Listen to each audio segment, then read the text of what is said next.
আমি অভিজিৎ পুরকাই, আমি সোনারপুর অঞ্চল থেকে এসেছি। আমি এখানে শ্রদ্ধেয় মহাশয় কামাল হোসেন মাস্টারমশাইয়ের কাছে ক্লাস করে আমি অনেক কিছু জানতে পেরেছি, বুঝতে পেরেছি। ওনার অনুপ্রেরণামূলক কথাবার্তা আমাকে জীবনে এগিয়ে চলতে সাহায্য করেছে। আমার নাম সৌভিক ঘোষ, আমি বিরাটি উত্তর প্রতাপগড় থেকে এসেছি। এখানে এসে মাননীয় স্যার কামাল হোসেন মহাশয়ের অনুপ্রেরণায় আমি অনুপ্রাণিত হয়েছি, আর আমি নিশ্চিত যে আমি একদিন চাকরি পাবো। আমার নাম শেখ আজিজুল হক, আমি খানাকুল, হুগলি জেলার খানাকুল থানা থেকে এসেছি। স্যারের ব্যাপারে আগে আমি অনেক শুনেছি।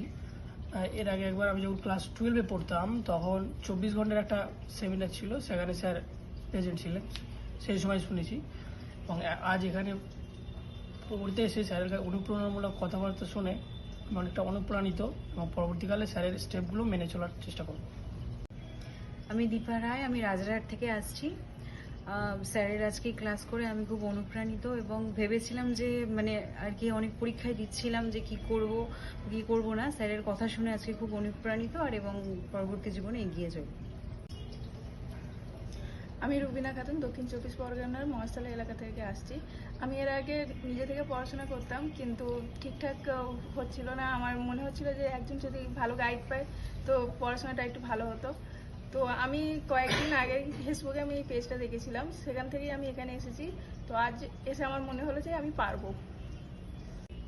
আমি নিশা সাহা, কোন্নগর হুগলি থেকে এসেছি। এর আগেও আমি অনেক জায়গায় পরীক্ষা দিয়েছি, নানা রকম জায়গায়, কিন্তু সেইভাবে পরীক্ষা দেওয়ার পরে আমি ঠিক ফলপ্রসূ হয়নি এবং আমার রেজাল্টও ঠিকঠাক আসেনি। তো আমি অনেক দিন ধরেই মাস্টারমশাইকে ফলো করছিলাম, মাস্টারমশাইয়ের পেজকে ফলো করছিলাম। তো এবার সময়, সুযোগ, অর্থনৈতিক সব দিকেরই একটা ব্যাপার আছে, তো সেই সব বিবেচনা করে আসতে পারছিলাম না। তো শেষ অবধি আমি আজকে এসে কামাল হোসেন মাস্টারমশাইয়ের কাছে ক্লাস করে আমি এইটুকু বুঝতে পারছি যে জীবনের পথটা আরও আস্তে আস্তে অনেক সহজ হয়ে যাবে।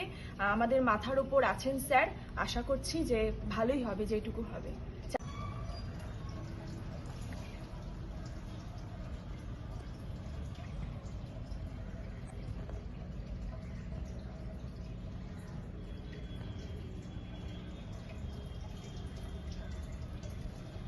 প্রথমে যদি ঘন্টাটা বিয়োগ করে সেটা ঘন্টার থেকে বিয়োগ করবো, ওটা আগের ঘন্টা থেকে 1 ঘন্টা বিয়োগ করে দিয়ে সেটা মিনিটে দিয়ে বুঝতে পেরেছো। আর সেকেন্ড থাকলে কি করবো? মিনিট থেকে কিসে ভাঙবো? মিনিট থেকে আমরা আর 1 মিনিট নিয়ে এখানে সেকেন্ড করে দেবো, আর 60টাকে কত করে দেবো? হয়ে যাবে 59। গুড, বসো।